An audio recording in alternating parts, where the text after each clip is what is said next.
Hola, ¿qué tal? Esta es la entrevista de RT a uno de los mejores exponentes del rock venezolano, el de mayor trayectoria. Les presento con mucho gusto al venezolano Paul Gilman. Bienvenido, ¿cómo estás, Paul? Gracias, contento de que me entreviste RT, soy fanático de RT.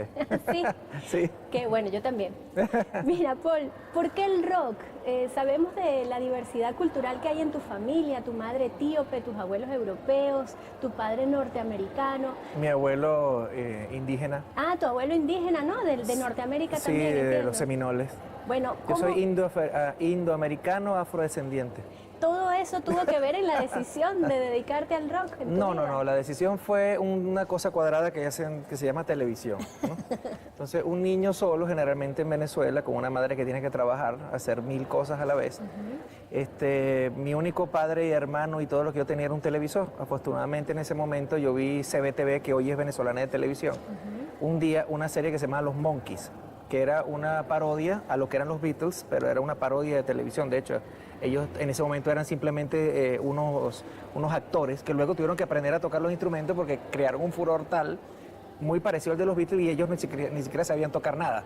Entonces, eso para mí, eso fue lo que yo quise hacer en la vida. Cuando vi que le huían a los barberos, que tocaban guitarras, que todas las chicas se desmayaban y corrían para acá y corrían para allá, el rock and roll, dije, no, esto es lo que yo quiero hacer en mi vida.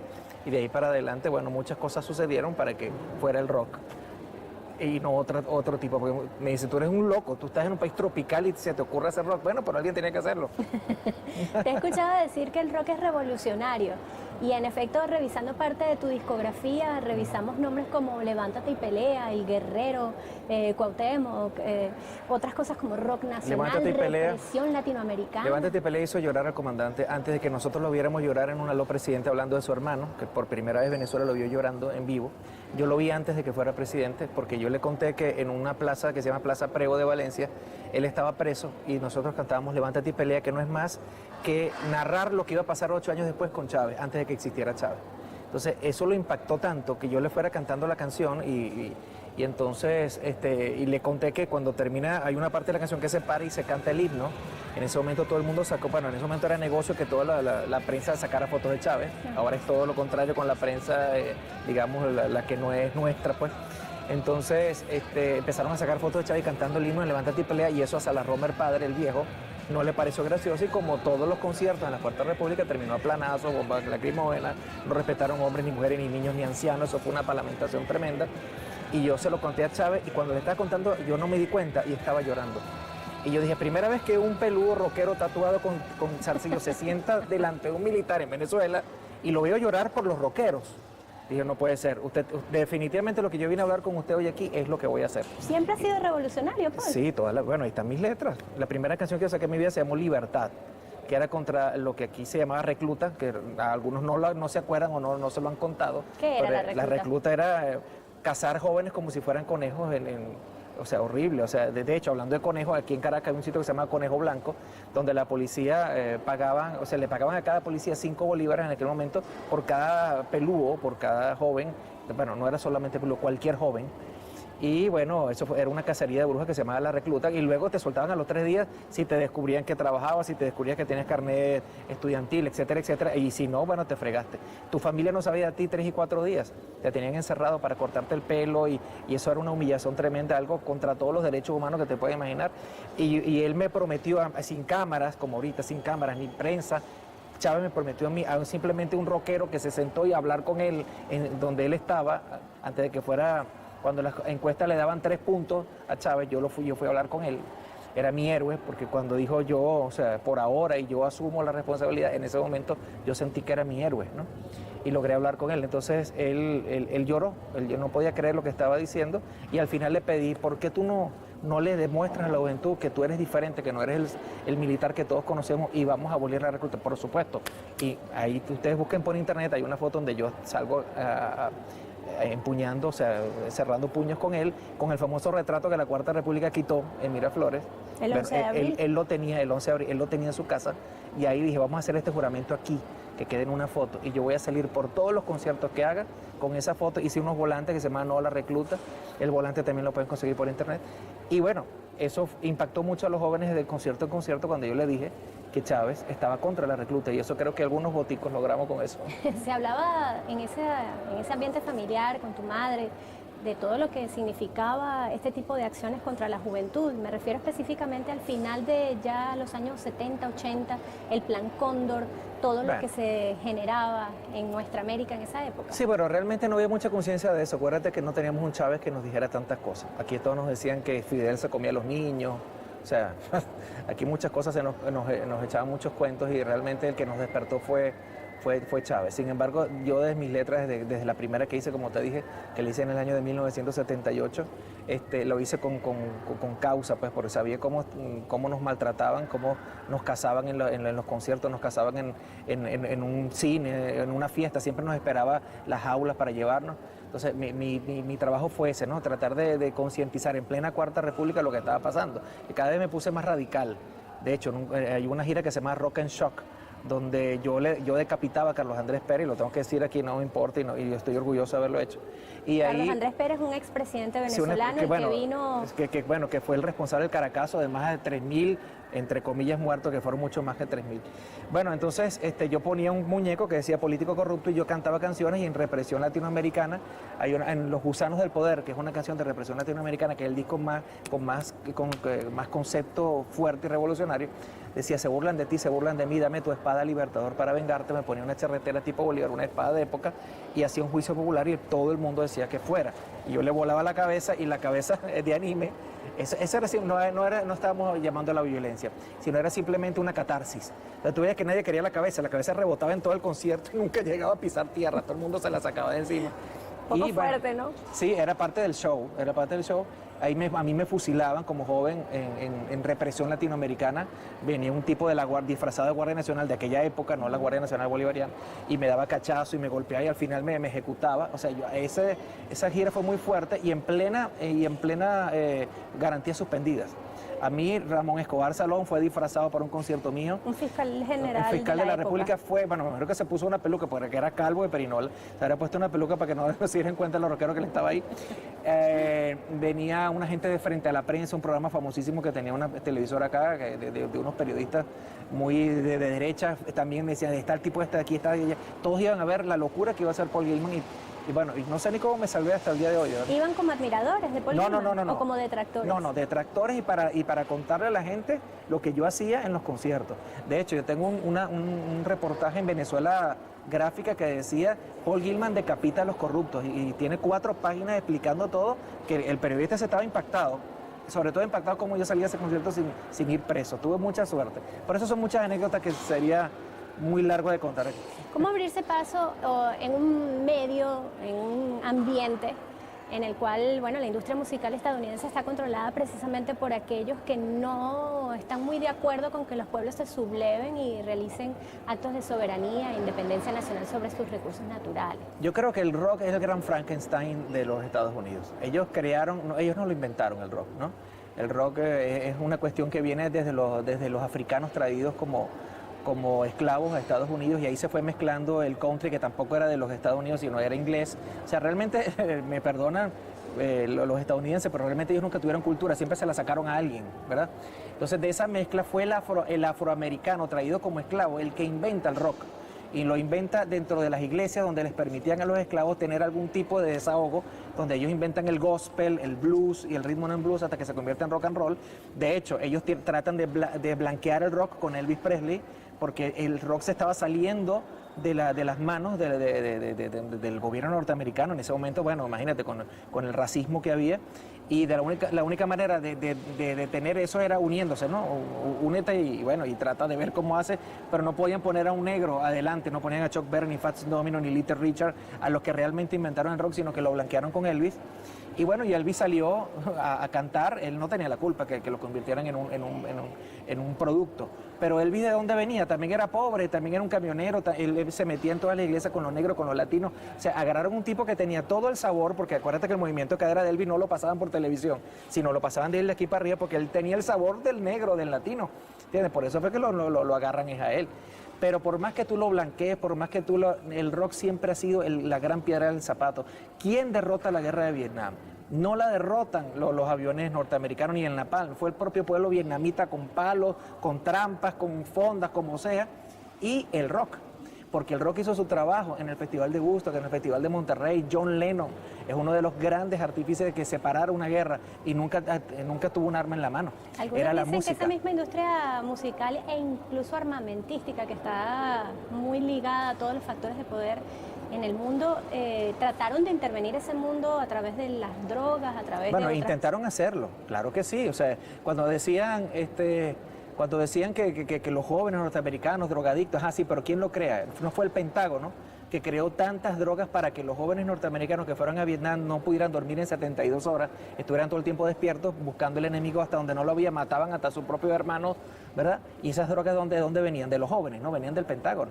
El LSD, todo eso vino del Pentágono. Ahora, ¿cómo vas tú a retrotraer todo eso? Y cuando llegaban esos jóvenes, todos destruidos, los que llegaban vivos, y no llegaban mochos, ciegos, no sé qué, llegaban como destruidos, lo único que le quedaba era la droga, y le llevaban la droga a sus hermanos, que no querían ir a Vietnam y estaban luchando contra la guerra. Entonces ya estaba podrida la manzana. Entonces fueron llevando la droga, y bueno, la muerte de Jim Morrison, de Jimi Hendrix y de Janis Joplin todavía, igual que la de Marilyn Monroe y otros por ahí, no está muy claro. A nosotros nos han vendido toda la vida que les dio una sobredosis.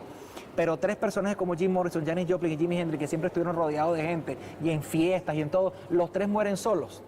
Y por sobredosis. Marilyn Monroe no muere sola. ¿Michael Jackson te parece similar? Bueno, Michael Jackson, él no tenía nada contra el sistema, perdóname. Los que yo te hablé, tres estaban contra el sistema y Marilyn Monroe iba a decir cosas que no eran muy agradables en ese momento, sobre todo para los Kennedy. Y entonces el establishment norteamericano decidió, vamos a hacer una cosa, matemos a Luther King, a los Kennedy y a Marilyn Monroe, acabamos con todo eso. ¿Y en cuánto tiempo acabaron con 4 líderes? Entonces, eso es algo que de verdad hay que estudiarlo. Yo creo que al final de cuentas, algún archivo desclasificado saldrá que la muerte de estos tres grandes del rock y la de John Lennon, que no fue en esa época, sino más adelante. John Lennon tenía 5 años sin grabar y estaba tranquilo en el Central Park con su hijo y Yoko Ono. Cuando él decide grabar nuevamente, le meten 3 tiros.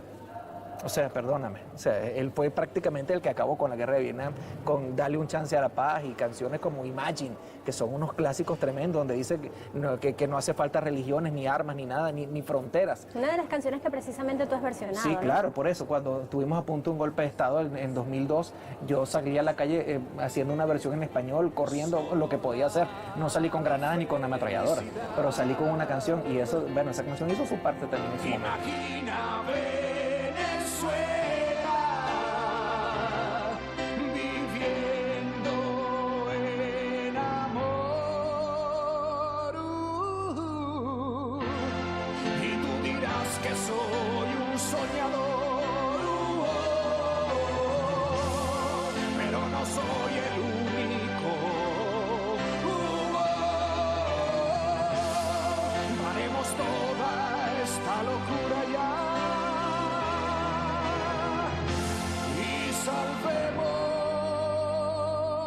Esta linda y gran nación.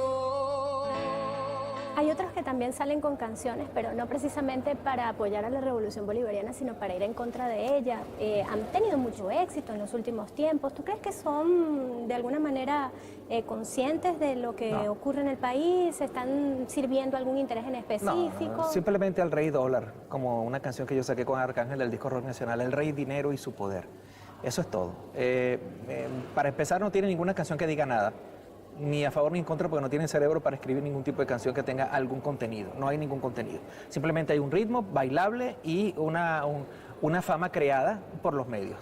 Pero ¿dónde está el contenido? Cuando abren la boca es mejor que... Bueno, yo digo que la sigan abriendo porque cada vez que la abren cometen unos errores tremendos y ni siquiera se saben el himno nacional cuando lo van a cantar en un estadio. Vamos a hacer una pausa, Paul, en este programa de entrevista RT a Paul Gilman.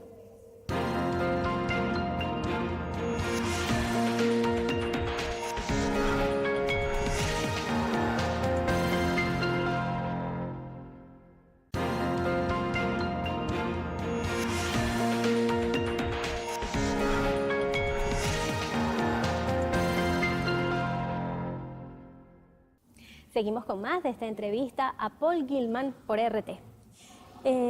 ¿Cuándo se te ocurrió hacer uso del patrimonio cultural venezolano, de las leyendas de esta patria para poder incorporarla a tu música? También hemos visto desde el Tirano Aguirre hasta el Silbón, la Sayona, todas estas cosas que forman parte de la tradición oral. Sí, bueno, yo sentía que había que hacer otra cosa más, no era solamente los contenidos de letras, como tú dices, Hombre Robot, Libertad, Represión Latinoamericana, Los Gusanos de Poder, El Desempleado, Levántate y Pelea, Víctima de la Sociedad, canciones que tenían un contenido fuerte en la cuarta, porque ahorita cualquiera canta una canción como esa y no pasa nada. En la Cuarta República. En la Cuarta República yo cantaba esas canciones que era muy peligroso hacerlo. Como decía Ali, bueno, Ali con su cuatro por un lado y yo con mi guitarra eléctrica por el otro. Cuando la oposición era gobierno, es lo que quieres decir. Exactamente. Ahí es muy raro que yo haya sobrevivido. Así yo soy un sobreviviente de la Cuarta República, porque yo fui directo. Igual que Ali. Ali murió en un accidente, ¿verdad? Que es un poco extraño. Bueno, en un disco por fin nos dimos la mano, aunque sea virtualmente, donde él me entrega un 4 y se convierte en guitarra, que es el disco Despertando en la Historia, donde hacemos eso. Pero en ese momento, en los 90, yo pensé que había que ir un poquito más arriba, no solamente las canciones de conciencia, sino que la juventud tenía que conocer sus espantos. Y todo comienza cuando yo comienzo a investigar sobre el doctor Canoche, un doctor alemán que vino acá a Venezuela en 1800, que momificaba cadáveres y era nuestro Frankenstein del Caribe, una historia tremenda. Y aquí nos han vendido El Hombre Lobo, Frankenstein y la momia. Resulta que las tres cosas juntas las tuvimos aquí, vivió, y hay algunas momias hechas por él que están inclusive en el Panteón Nacional. Y cuando yo empiezo a conocer esa historia tan espectacular, que todavía quedan ruinas allá en Galipán, del laboratorio, del mausoleo del doctor Canoche, Gottfried Noche es su nombre normal. Entonces yo dije, pero no, así como yo estoy conociendo esto a esta edad, yo tengo entonces que empezar a mostrarle a los chamos nuestra riqueza de los cuentos y la narrativa, de boca a boca, sobre todo la de los pueblos. Entonces empecé ya con el Silbón, la Sayona, no sé qué, y dije, pero yo necesito, que yo haga la música en rock pesado, en heavy metal, y ponga la letra es una cosa, pero también tiene que estar el cuento presente de boca en boca como era. Y bueno, me busqué a Porfirio Torres, que era la voz de terror, es la voz que siempre nos ha aterrorizado. Uno de los locutores más importantes venezolanos. Que es la voz del terror. Él tiene un programa que se llama Nuestro Insólito Universo, que durante más de 40 años nos ha aterrorizado desde que éramos chiquiticos. A las 7 de la mañana, cuando nos llevaban a la escuela, siempre escuchábamos los cuentos de Porfirio Torres. Entonces yo fui a buscarlo, él es un folclorista, me asusté porque me imaginé que un folclorista va a decir, no, es rock, con esto no pega, le encantó, le pareció maravilloso y logramos hacer hasta 2 discos con él sobre los espantos venezolanos. Te he escuchado decir en algunas de las entrevistas que he podido consultar antes de tener la oportunidad de conversar contigo que muchas veces te han propuesto incluso trabajar afuera. ¿Podrías estar ganando en dólares? ¿Podrías estar en otras bandas tal vez desde el punto de vista del rock internacional un poco más famosas? Pero decidiste quedarte aquí. ¿Por qué? Un poco más famosa. Imagínate tú que cuando yo hago la bandera del rock nacional, que es la única que existe en el mundo, porque hay rock en todas partes del mundo, pero ninguno con bandera propia. Y por cierto es roja rojita la bandera. Cuando yo saqué esa bandera, al poco tiempo, yo estaba en un grupo muy importante en Venezuela que se llamó el Grupo Arcángel. Para hacer la similitud, era como el Black Sabbath venezolano, el grupo que no, quizás musicalmente no era el mejor, pero era el que llevaba las masas porque tenía el mensaje, la fuerza. Bueno, cuando yo nos llaman para el Poliedro de Caracas, que es el sitio más grande aquí donde se hacen conciertos, para abrirle a Joe Perry. Joe Perry era el guitarrista de Aerosmith, una de las bandas más importantes de la historia de la música. Y yo estoy esperando que cuando terminé de tocar, estaba esperando fuera del camerino para ver si Joe Perry me firmaba unos autógrafos. Y resulta que el manager de Joe Perry me dice, ven acá, que Joe Perry quiere hablar contigo. No, es al revés, yo quiero hablar con él. No, que le firme, no. Y era para decirme que me montara con él en el avión que me llevaba a formar Aerosmith, una nueva versión de Aerosmith, porque él había peleado con Steven Tyler. Esa fue una vez, por supuesto, yo dije que no, si acabo de sacar una bandera, la voy a traicionar el día siguiente. Le dije que no, que muchas gracias, pero que no. Y después pasó con Iron Maiden. Iron Maiden es una de las bandas más importantes de rock británica, que cuando ellos vieron la actuación de nosotros, abriéndoles un show que hicieron, 2 shows que hicieron aquí en Caracas, se fue Bruce Dickinson. Inmediatamente la empresa que los representaba me mandó a buscar todos los discos, videos, todo lo que tuviera que ver conmigo, porque ellos estaban interesados en esa opción de yo poder ser el cantante de Iron Maiden. Lo que pasa es que al final, como ingleses que son, inclusive rechazaron a cantantes muy buenos de otros países, alemanes y todo lo demás, pero al final decidieron que fuera un cantante inglés. Le fue muy mal, por cierto, tuvieron que buscar otra vez a Bruce Dickinson. Y para mí el orgullo fue que fui el único cantante latinoamericano que fue convocado. O sea que ya con esas 2 cosas creo que ya quedé feliz pues de haber trascendido en el nombre de Venezuela, aunque no haya quedado ninguna de las dos bandas. Eres una de las personas que ha venido promoviendo más el rock en Venezuela. Te hemos visto en el Gilman Fest, primero un tanto con el apoyo del gobierno bolivariano y después con tu propio ritmo. De verdad que, bueno, te explico. La invención del Gilman Fest, para los que no lo conocen, es el festival de rock más importante de Venezuela. Y fue creado por el comandante Chávez. Otra cosa ¿Por más Chávez? que ustedes no lo pueden creer, sí. Eso ustedes lo pueden buscar por internet, por YouTube. Hay una cosa que se llama Tren Loco y Chávez. Tren Loco es una banda argentina que tocó en el primer Aló Presidente Internacional, que fue en el Canal 7 de Buenos Aires, en Argentina. Eso fue en el 2003. Y cuando él escucha Tren Loco, porque a mí me mandan a buscar, búscate un grupo de rock revolucionario argentino que quiere ir al programa. Fui para Argentina y todos querían ir al programa, porque todos los grupos en Argentina que son revolucionarios y todos querían a Chávez. Entonces fue un poco difícil hasta que elegí a uno que fue Tren Loco, y cuando estábamos presentando a Tren Loco, él me dice, pero Paul, móntate en un festival internacional de rock donde podamos presentar a estos muchachos y que sea anual. Para mí una orden de Chávez no caduca. Y al principio se llamó Festival de Música Urbana, pero luego cuando el Ministerio de Cultura lo olvidó eso, yo dije, no, eso no se puede olvidar, entonces véngase para acá. Lo agarré yo y lo llamé Gilman Fest, y desde el año 2005 hasta acá, 11 años consecutivos, lo sigo llevando adelante como el el festival más grande de Venezuela y el tercero de Latinoamérica. ¿Cuántas bandas has promovido? Más de 300 bandas nacionales, que es lo más importante, porque el Gilman Fest es un festival de rock nacional que invita a alguna banda internacional, a veces dos. Cuando el petróleo estaba a 100, podían ser hasta 3. Pero ahorita con la situación y la guerra económica que estamos sufriendo, también la ha sufrido el rock. Por lo tanto, nos hemos tenido que reducir a lo mínimo indispensable, pero seguir mandando el mensaje. Pues Chávez ordenó que este festival se hiciera y lo estamos haciendo contra viento y marea. Pero han sido más de 300 bandas nacionales las que hemos presentado. Paul, una de las cosas más importantes para un cantante o para, en este caso, una banda en general es crear discos para que la gente los pueda escuchar. Ahora con la transformación de la forma en que la gente consume la música, muchas veces a través de iTunes o a través de YouTube o a través de discos quemados o MP4, ¿cómo hacen ahorita para sobrevivir? Bueno, yo viví todas las épocas. La del cassette, que muchos que me oyen ni siquiera saben qué es eso, era una cosa cuadrada que se podía escuchar música. Pasé por la época del vinil, cuando Arcángel, los primeros discos, sí, los long play, los primeros discos de Arcángel, los primeros discos de Gilman. Luego vino la etapa del CD. En total, si tú sumas todo eso, han sido 21 discos y el número 22.